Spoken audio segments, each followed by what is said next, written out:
Welcome back, everybody, to the late show. The late show for us, all of the people who have waited the whole day to bitch and moan about crap that we can't change. Uh, well, that's the reality. I'm not going to sugarcoat it, and I'll tell you what. Yes, I can't change a lot of the stuff that I talk about on this channel, but I think that I'm part of the solution of exposing people to opinions that many of them don't know that they have. um, or I think that if, for example, if you watch my podcast earlier today about the BDS or whatever, I offer kind of a perspective that is not unique. There's plenty of people around who are willing to say, I'll listen to your horrible ideas, and then I'll give you every reason to think otherwise. And that's kind of why there are so many shows like this. I'd like to think I bring something unique to the table, but let's be honest, there are a lot of people out there who are saying similar things. They're saying, no, we don't need coercive government to tell us how to express ourselves and what ideas to propose. And I'm just giving you some program alerts while people get into the building, get into the chat. Feel free to ask some questions in the chat or maybe bring up a brief topic. I don't know how long I'll be on here. But usually I go a little long. Lately I've been kind of getting drowsy. So, let's say a half hour. Pinochet, thank you for tuning in. Pinochet is the first person in the chat. Augusto Pinochet, the former dictator of Chile. I do want to let you know there's probably going to be an article coming out for me tomorrow. I submitted it already about Greek life and how it's being canceled in many colleges. In fact, Harvard doesn't have Greek life, but it has a similar thing called, I think they're called final clubs, and they are being banned on campus. Specifically the all-male ones. I think all the all-female ones are being permitted. So, for the time being, though. So I wrote an article for the Hard News Network. That's Razor Ray McCoy on the Hard News Network. There's no URL yet. So when I do get that info, I'll probably post it in the description here or, on my next video. And for those of you that don't know, the Hard News Network is, they do a lot of news analysis live, but they do have, kind of an internet news wing that you can watch and they can read, and they'll break down some stories that are of interest. And I think most of their stories are a little short form, but what I do is I'll usually write something that's a little longer and more specific and opinion based. But I like them. I really like their style. I hope one day to, get a little more speaking role there. But, this isn't my full-time job anyway. And I don't, I like the show the way it is anyway. So, yeah, keep a watch out for that next time I get on air. But it is coming out, I think. Anyway, to our topics today. Quick topics. We're going to talk about the Democratic memo and about this this issue that they're trying to turn into. They're really making a mountain out of a molehill from some spousal abuse allegations against two members of the Trump White House. Now, I don't want anybody to think that I'm minimizing the seriousness of spousal abuse, of physical assault, especially in the household, domestic violence. I have in my family, I had a history of domestic violence, between people in my family.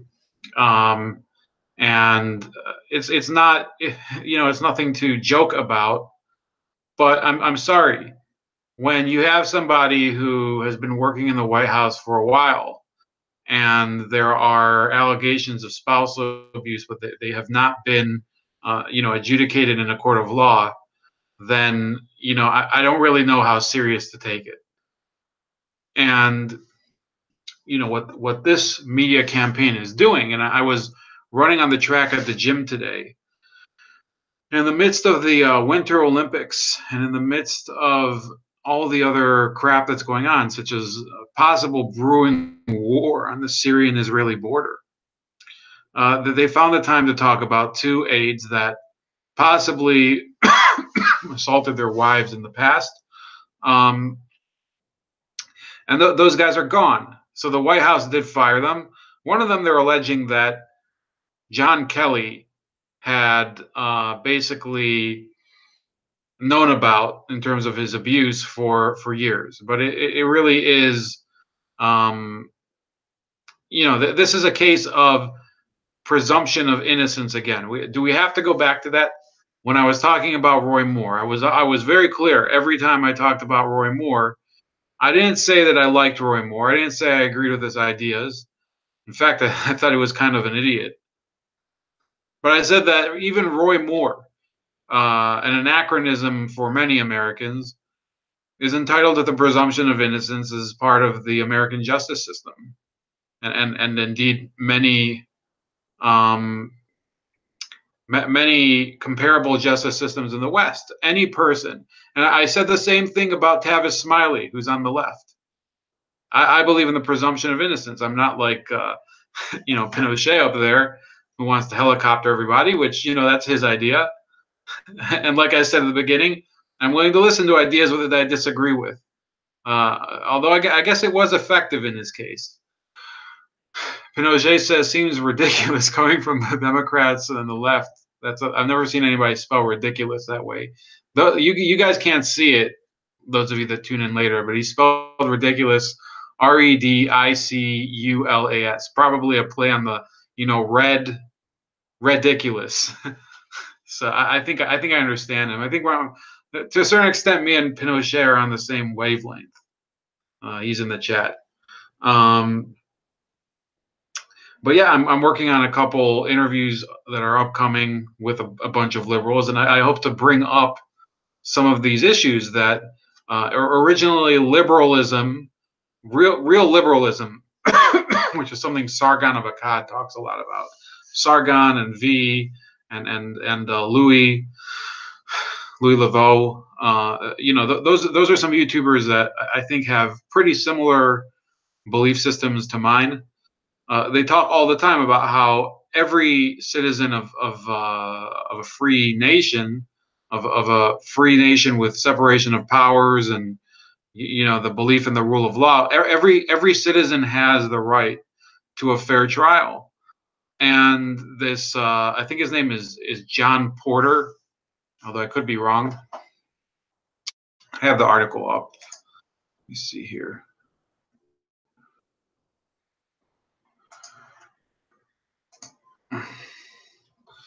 So Rob Porter. Yeah, Rob Porter resigned as White House staff secretary Wednesday after two of his ex-wives went on the record in multiple media outlets to accuse him of physical abuse. How it is that they waited until today to go to the media and say that, oh, he beat us back years ago, before any of his involvement in the White House. How they waited until today, it's a mystery. And I'm sorry, but it's hard for me. First of all, he resigned. Second of all, we might never know whether it's true. So I apologize to these ladies, because I know that domestic violence in a household could be a problem. But it's hard for me to care at this point.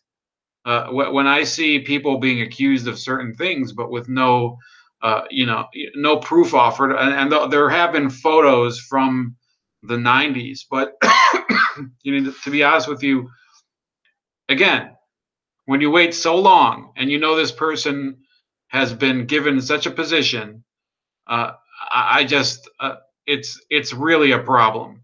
And you know, the problem was the same with President Clinton for a couple of his accusers.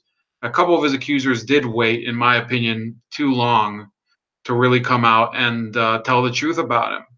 And you know, it might be because of this whole issue of intimidation and shame and everything. But uh, when we're talking about the burden of proof being on the prosecution, then there's a limit to how sensitive you can be to that problem.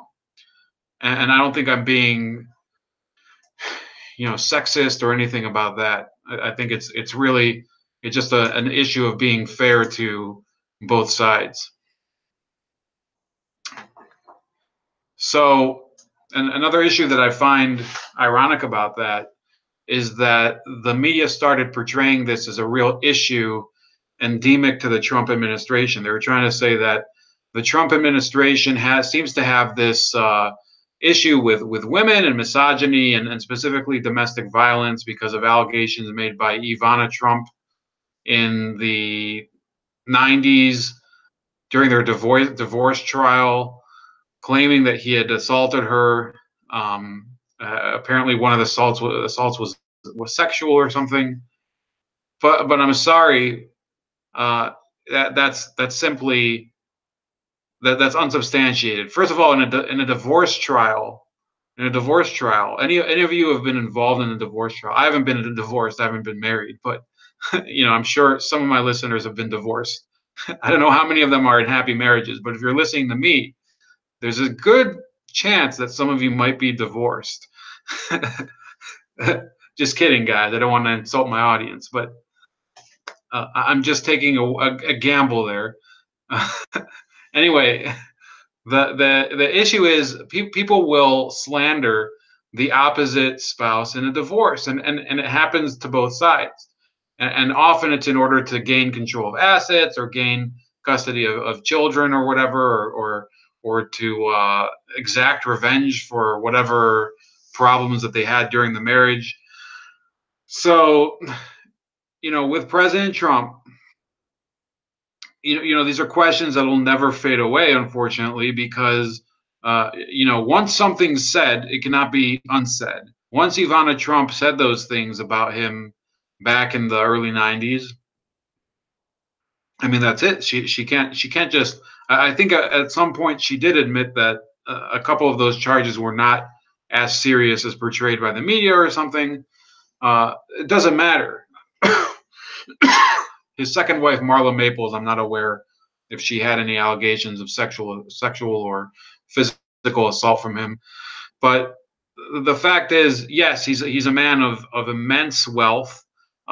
If there were allegations, well, it's possible he could have paid them off, or it's possible that they were lying. Either way, um, it's a crapshoot with President Trump, and it's a complicated issue that I don't think can really be resolved in one way or the other. Yeah, unless there were to be witnesses or physical proof that he abused one of them. But for the media to, you know, claim that that domestic violence is an issue that is closely intertwined with the Trump administration is the height of hypocrisy, frankly.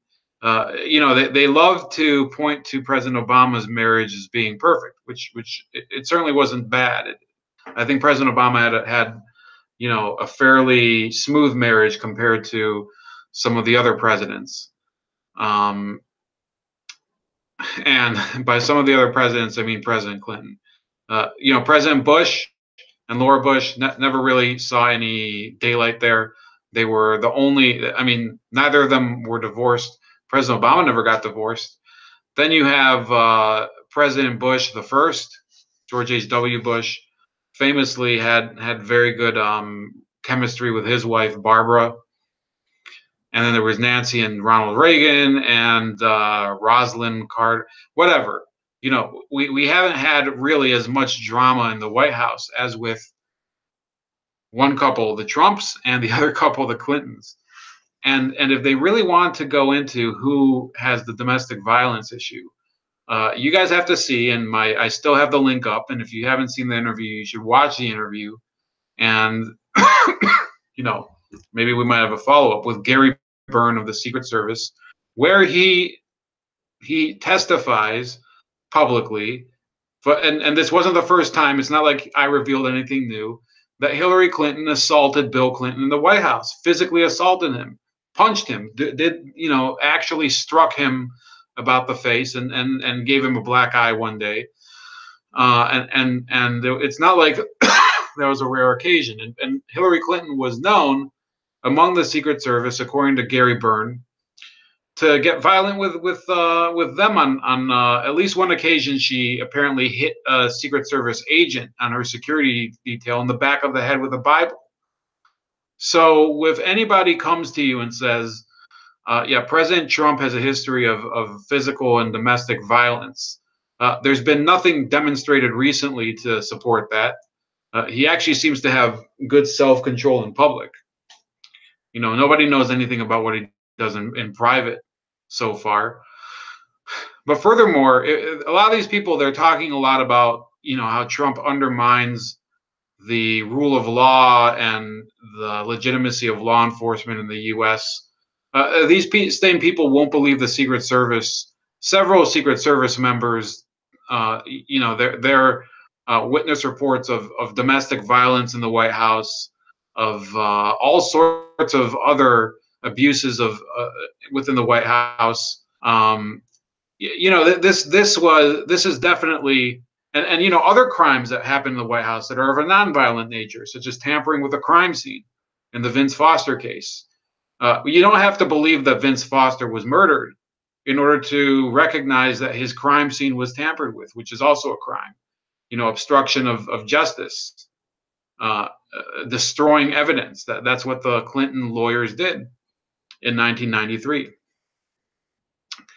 And I believe that if if there was a competent prosecution back in the mid 90s, that President Clinton would have been probably found guilty of collusion. The real collusion, which I continue to say, was between President Clinton and China.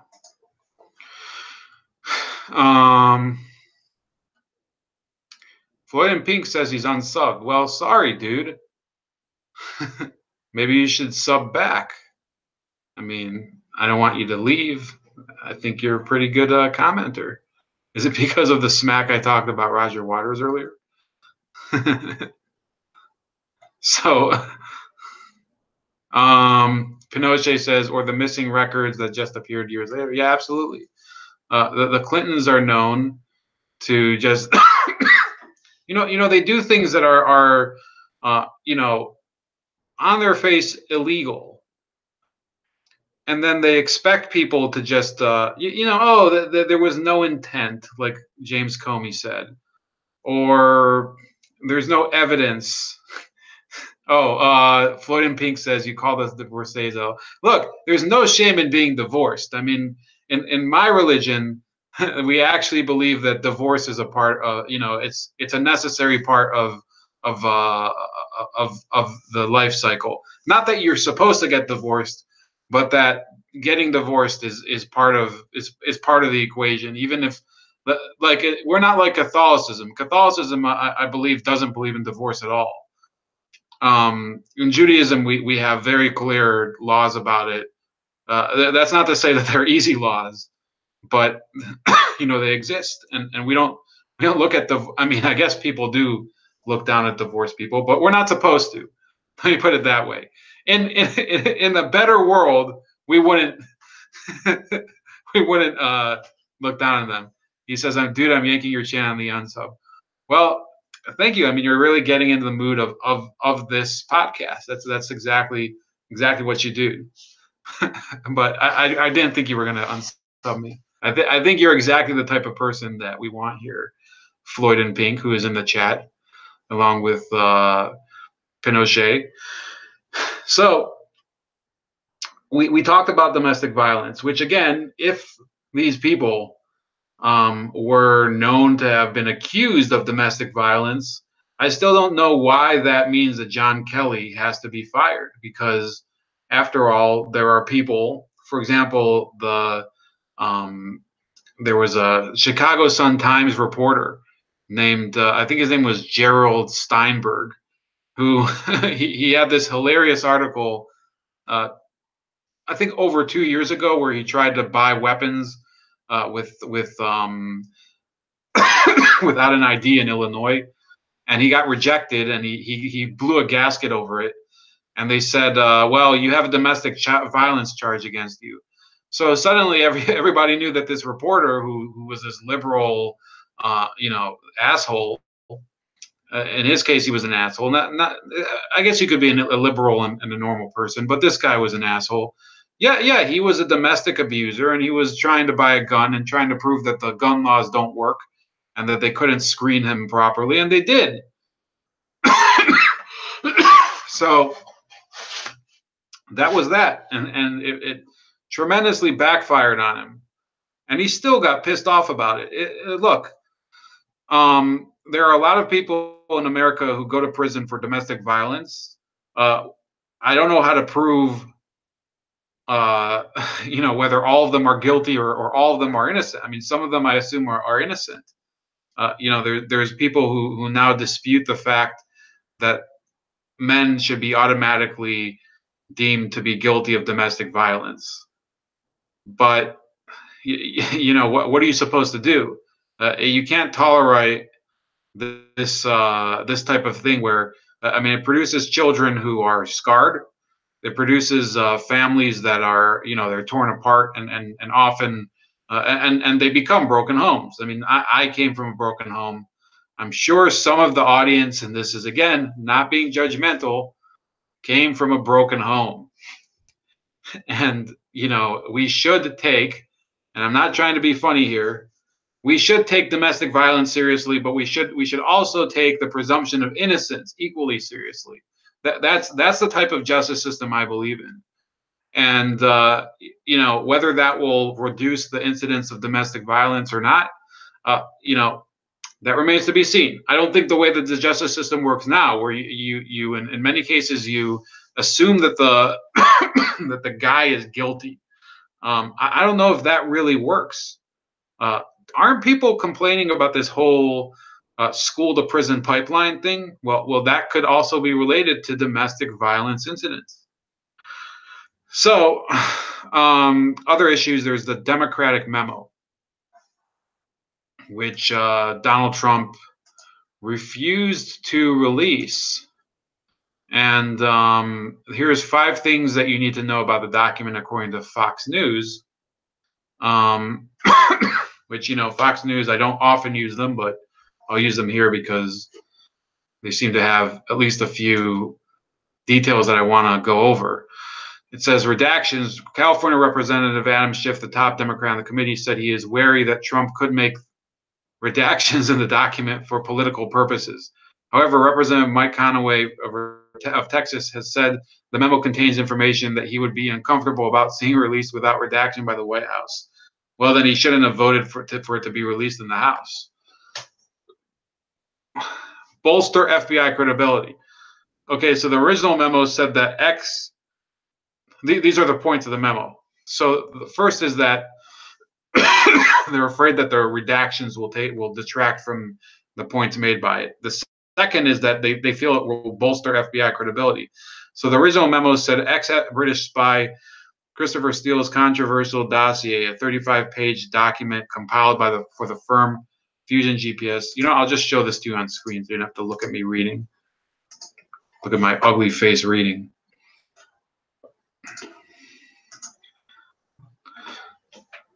Was a catalyst for a surveillance warrant to spy on Carter Page, a former foreign advisor to Trump. The surveillance warrant and renewals did not mention that the dossier was paid for, at least in part, by the Democratic National Committee and campaigns for Hillary Clinton, according to the memo spearheaded by Chairman Devin Nunes, Republican of California. But Representative Eric Swalwell, Democrat of California, who's he's shown actually up here. See that? Told Fox News the Democrats document bolsters the FBI's credibility in the Russia probe. He said the Foreign Intelligence Surveillance Court was given a voluminous amount of evidence to obtain the warrant to spy on Page. And then they say that it's going to contradict the Nunes's wet memo.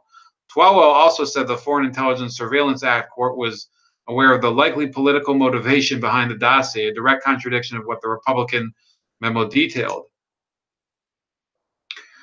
So then it shows this timeline here. It says, first, Perkins Coie, a law firm representing the Clinton campaign and the DNC, hires Fusion GPS to do opposition research for the presidential race. Then it gets handed off to Christopher Steele. They hire him to compile what's known as the Trump dossier. That's in June 2016. I actually like this graphic. Steele compiles the dossier based on info allegedly obtained in part from Russian operatives. All right. So they probably gave some money to some Russians. Then the FBI opens an investigation into alleged collusion between the Trump campaign and Russia in July 2016. So this is during the campaign. The FBI opened an investigation into Donald Trump, or his campaign at least. Then Steele takes his dossier, later described by then FBI Director James Comey as, quote, salacious and unverified, to the FBI. Later, against the FBI's wishes, Steele shares the dossier with members of the media. Then they give it to the FBI and Department of Justice, use the dossier to obtain a warrant to surveil Trump associate Carter Page. This is on October 21st, 2016, before the election. So they're asking the FISA court before the election for permission to surveil Carter Page. And then on May 17, 2017, special counsel Robert Mueller takes over the probe into alleged collusion between Trump and Russia. So the court weighed that and still granted the application. Swalwell said there was a bias, but the evidence was so overwhelming the application was granted anyway. Schiff said his party's memo will help inform the public of the many distortions and inaccuracies in the majority memo. So then another point that they say will happen is that the Democrats' memo is largely seen as a rebuttal to last week's document, furthering the partisan divide on the House Intelligence Committee. I don't think it can be furthered any more than it already has. The committee unanimously voted to release the Democrats' rebuttal, but expect heavy scrutiny of it from some Republicans.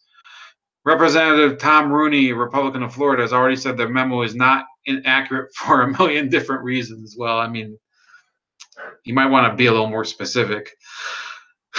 And then reviewed by the FBI and DOJ, the Democrats' memo has been shared with the FBI and Justice, something Republicans did not do before releasing their document, Schiff said, according to Politico. So this has become a political football, and Trump did reject a request to release the memo. Don't swallow that. It's got Schiff all over. Wow, what the poet you have there, Pinochet. What the poet you are, I mean. That's very creative of you. But yes, I think that the Democratic memo, I believe that that Donald Trump should have just waved it through. I don't care about. I personally, the classified information, if it gets released through the memo, that's really the Democrats' fault. But I think eventually it will be released, and when it is released, you will see that there's really nothing that the Republicans or there's nothing that the Democrats can benefit from it. Look, at the end of the day, the director of the FBI, James Comey, who everybody, the Democrats continue to do the little Axl Rose snake dance over whether he's credible or not. He like was said in the article, said that it was salacious and unverified. And all this stuff about Carter Page is really conjecture. We don't know. First of all, the evidence that we see of him being a Russian agent is really weak, and there appears to be some evidence that he may have been working with the FBI, although there's been disputes over that. Some people have said, "Oh, that's ridiculous. It's a bunch of bullshit." Well, it's also, it could be bullshit that he worked for the Russians. Nobody's produced any proof that this guy has worked for the Russians. So until we see definite evidence against Carter Page that he worked hand in hand with the Russians over the 2016 campaign to produce certain results, then I really don't see why this probe is necessary. And when you talk about, prosecutorial misconduct, when you have somebody whose whole job is to find more and more crimes and to sensationalize everything and to walk, you can see pictures of Mueller. He there's video of him walking around looking like fucking Mulder and Scully all in one. Just kidding. And he's looking all serious and shit. But no new evidence is being introduced. Nobody sees anything new coming about since I believe the indictment of Michael Flynn. There's been very little progress coming from that investigation, the Mueller investigation, and the Democrats are always, there's always these whispers from Democratic forums that they're getting ready, and soon we're going to hear more. And it's all and it's like TikTok, and they're waiting for President Trump to be revealed and whatever. No, I believe that if by now we haven't heard anything definitive of any of these characters actually being actors for Russia, then the whole thing is a bunch of bullshit. When the whole thing began, I thought, yeah, it's possible that there could have been one of these people, Michael Flynn, for example, that may have had some sort of association with Russia. Anything can happen. You can't rule it out. But once you realize that there's no ties that can actually be demonstrated, then I'm sorry, but I think that there's a limit to how long it can be investigated. I think many of you also accept that, and I hope I've demonstrated by now that I'm not somebody who dismisses every allegation against Donald Trump as fruitless. I talk about the domestic violence. Look, if there was allegations that he hit somebody, if he hit Melania like last week, yeah, that would be serious enough. But when you're talking about allegations from a divorce from the early 90s to his celebrity wife, who later, and to be honest with you, Ivana Trump also, people talk about how untrustworthy Donald Trump is, but that was a crazy fucking divorce. If you ever read about it, I was too young to actually remember it, but that was a crazy divorce. That was a classic Hollywood divorce with all the rumors and the accusations or whatever. So, but if something like that broke out today, yeah, I would say Donald Trump should have to, go or something. You can't have the president distracted by a divorce and domestic violence allegations. But again, I remind you, for every charge that is against Donald Trump, the domestic violence, I just said, Gary Byrne in my interview actually testified that he did see evidence of Hillary Clinton having physically abused Bill Clinton. Okay, so nobody talks about that. Nobody addresses that issue, and she still gets onto panels celebrating women's rights, and she she gets celebrated. People say, "Why do you still focus on Hillary? Why do you still focus on the Clintons?" Look, until somebody actually holds them accountable, we are not in the clear. They continue to behave as if they are, American royalty, and I am not going to stop talking about them. We have King Kush in the chat. He says the smoking man is KGB. Pinochet says, mark my words, Ukraine is going to be in the news soon, and will blow the Russia stuff out of the water. Yeah, I've heard about that stuff too. King Kush says, I believe he grabs pink hats, and I love that. Pinochet says, engorged foam rubber pudenda. Absolutely. Yeah, those people, they'll still wear those even though the person they supported is a spousal abuser. King Kush says she abused her Secret Service detail on the daily. Yeah, exactly. That's, again, anybody who hasn't watched it, I have in the links in that big paragraph in the middle of my description, I have new, two exclamation points, Gary Byrne interview. It's not quite so new, but you guys should watch it just so you can leave some very amusing comments. And I know some of you are capable of it. Anyway, enough about the Democratic memo and politics today. The pink hat is racist because rainbow labia. Yeah, right. So politics aside today, I want to talk about a topic that I don't talk about very often, which is the NBA. I talk, fairly regularly about the NFL, which I've always been more um, more interested in than the NBA. Floyd and Pink says this chat is getting out of control. You need to wrench me, Razor Ray. I don't know if I'll ever need a moderator. Most of my chat people kind of balance each other out, but maybe one day we have Chris Jones just got banned for some reason. He says pussy hat hate is transphobic because not all women have vaginas.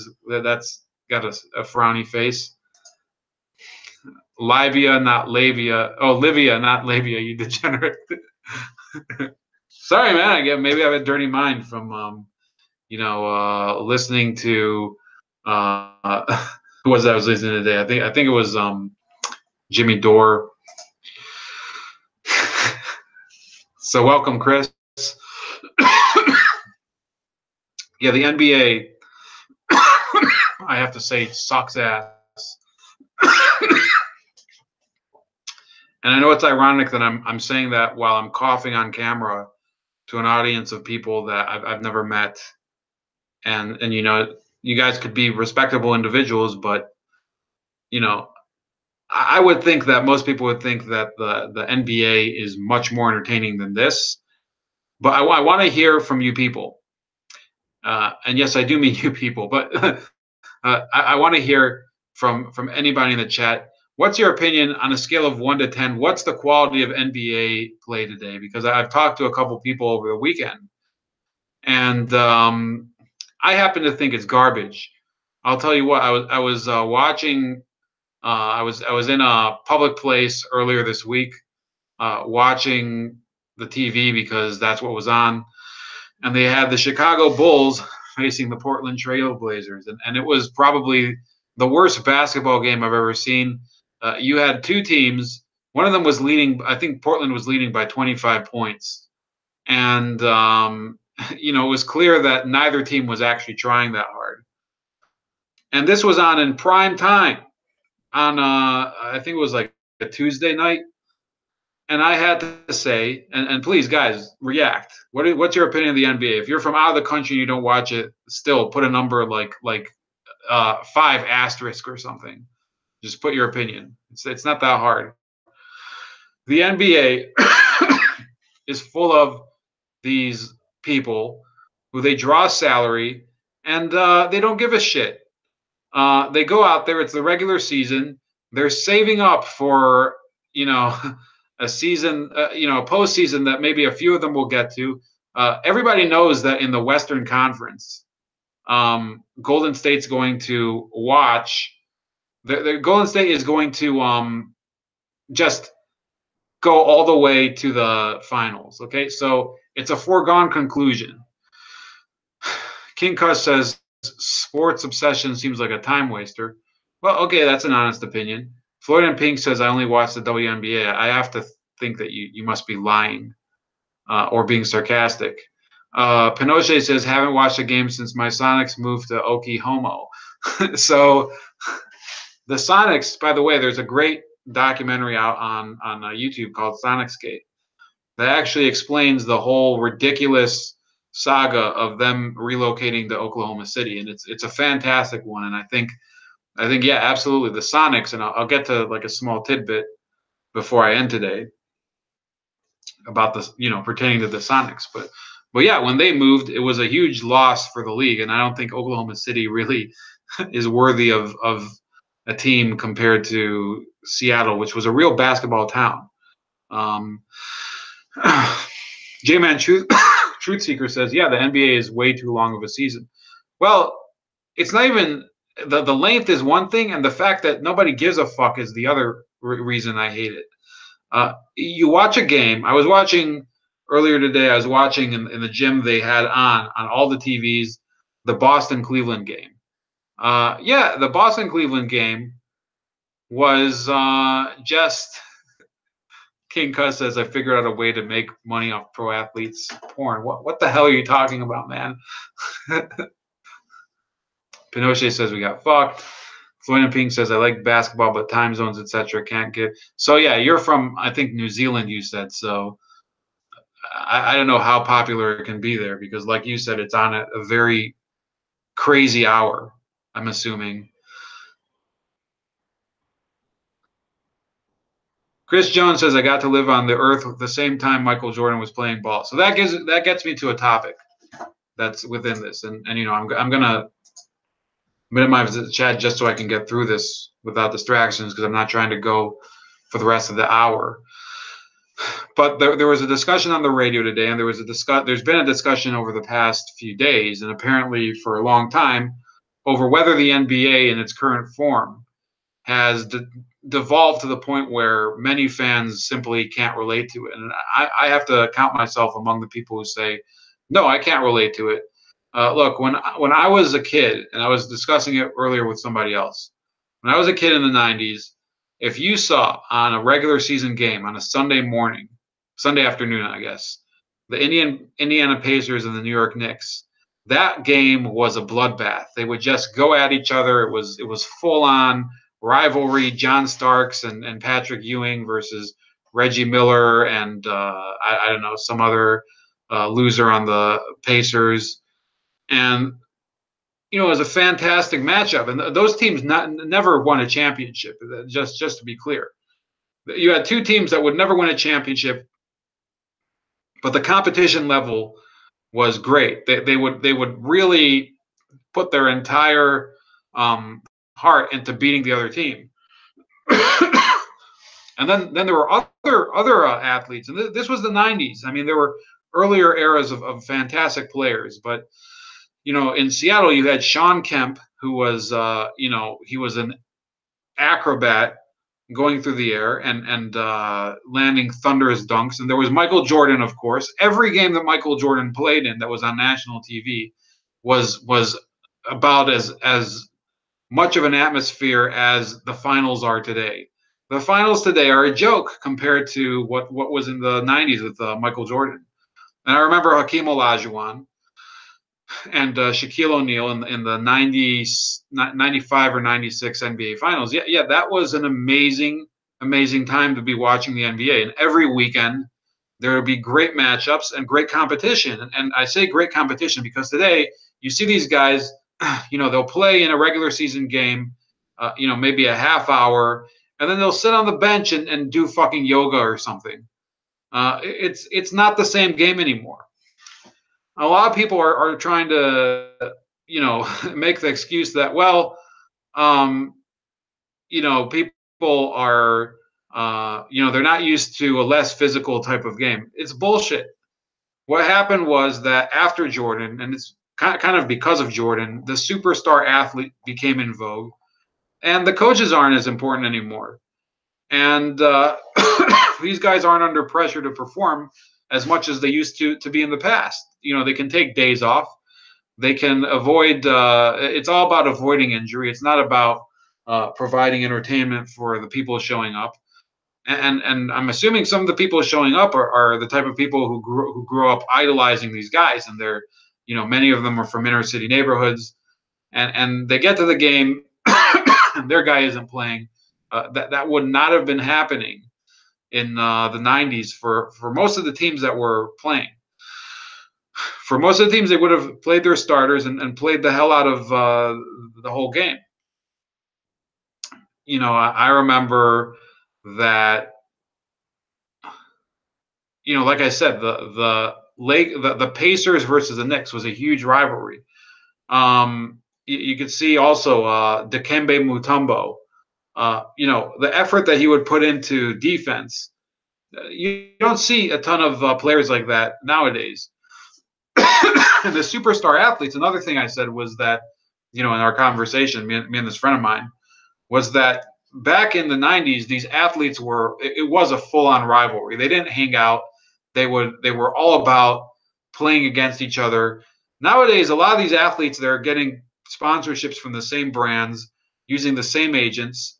They're hanging out outside of the game. They're basically, the uniform is basically like the uniform in recess in middle school or something. It's meaningless. In reality, these people are all part of the same social circle, and they have the same amount of power over their coaches. You can see LeBron James basically traded over half of his team this weekend. He had to sign off on these trades. I don't know if he decided every single one of them, but he definitely had a controlling factor in whether to execute the decision or not. And this was all these friends of mine were talking about this weekend, and it was boring as shit. Baseball, in my opinion, is much more interesting nowadays. Those guys. I believe that they're a little more committed to their franchises than they are in basketball. Maybe not much, but a little. And another thing that people say is, well, we're living with the greatest player of all time, LeBron James, and one of the other greatest players of all time, Steph Curry, and whatever. And I have to think that the standard for the greatest player of all time, I think, is kind of up for grabs. It depends what era you started watching the game. People who started watching the 60s, they would probably say Bill Russell or Wilt Chamberlain. But yeah, there were only, like eight or nine teams back then. And then right after that, you have Kareem Abdul-Jabbar, who, was a freak, both physically and in terms of his ability to, the sky hook and whatever. This was a guy, I think he won 3 college championships. Imagine that. You have 3 years. Back then, you couldn't play 4 years. You could only play 3 years. The first year in college, you play on a freshman team. So he had 3 opportunities to win an NCAA championship. He won every one. Nobody's ever done that. How do you like them apples? So this guy was, in college, possibly the leader of the greatest college basketball team ever. And I happen to like the college game more than the pro game. Sorry if I didn't say that before. But yeah, this guy was, and LeBron James can't say that because he didn't go to college. But if he did go to college, he probably would have equaled or surpassed Kareem Abdul-Jabbar's record of I think he's the only person to have won an NCAA championship all 3 years of his college. And then you move past that era. You have Magic Johnson and Larry Bird, and those two were superstars. You had Julius Erving. People talk about, nowadays. I heard on one of the talk shows, Jody Mack. He said, back in the 90s, back in the 80s, you couldn't go to the rim and dunk without getting murdered, in the paint by all the people, the centers and the forwards. They play more physical. Well, no. Yeah, it was more physical, but you still had dunk artists like Michael Jordan, Clyde Drexler, Dominique Wilkins, Daryl Dawkins. You had a lot of that. This is a cop out. They don't want to admit that the athlete's attitude has changed. They want to pretend that the game itself has changed. Yeah, the game itself has changed. It is less physical, but it's partly less physical because of the superstar mentality. So I'm going to take one look at the chat, and then I'm going to stop bitching for tonight about the NBA.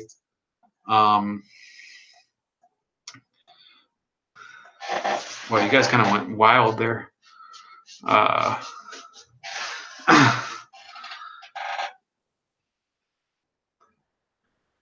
Steve Adams makes the news all the time. Who the hell is Steven Adams? He's that New Zealander player, I think. Maybe basketball would be a funner sport to play and watch if they added a 5-point line. Pinochet says they should play Inca rules, heads up. If Steven Adams sharded, it would lead to the sports news here. Oh, I get it. No basketball was so much better than it is now. No denying that. From Jordan to the end of Duncan is what I consider the golden years of basketball. I mean, the end of Duncan, I think by then it was pretty much, Tim Duncan wasn't a dominant player. He was great, but whatever. Jordan's father was murdered, according to King Kush. Yes, yes, he was. Old Man River Walk, the fundamentalist. Duncan wasn't all flashy like Jordan with shoe lines and stuff, but he's got some stats that can outdo MJ. I will say this: Tim Duncan had an attitude and a mentality in the sport that it's one of the all-time. He's one of the all-timers. He's the type of guy who would go out to play the game, and he would play to win the game every time. He's a definitely an exception to the rule when it comes to these athletes of today that they'll sit on the bench for most of the game, because they want to rest for the playoffs or something. I think that you're right about that. Pinochet says, I live where John Stockton grew up, and it's a huge college basketball town, but nobody watches the NBA. Look, I wish I could switch places with you. I think college basketball is much better than the NBA. Flam Ping says, I gave Space Jam a 6 out of 10, if that helps. Sure. How big is your sports card collection, Ramon? I still have. I don't know where they are, but it's not huge. So I don't know if I can brag about that. Who was the guy who came back from an ACL back when it was a career ender for the Knicks? I think that might have been Patrick Ewing. There's Patrick Ewing, and then there was I forget. Anyway, yeah, it's been fun. Thanks for listening to me. Thanks for letting your remarks be heard. If anybody wants to propose another topic, please put it in the discussion. I hope you enjoyed it as well. Please leave your other comments below. Please watch my other videos, in particular, the Gary Byrne interview that I still have in the description. Just put it on your next to watch list. And subscribe if you're not subscribed yet, and have a great evening.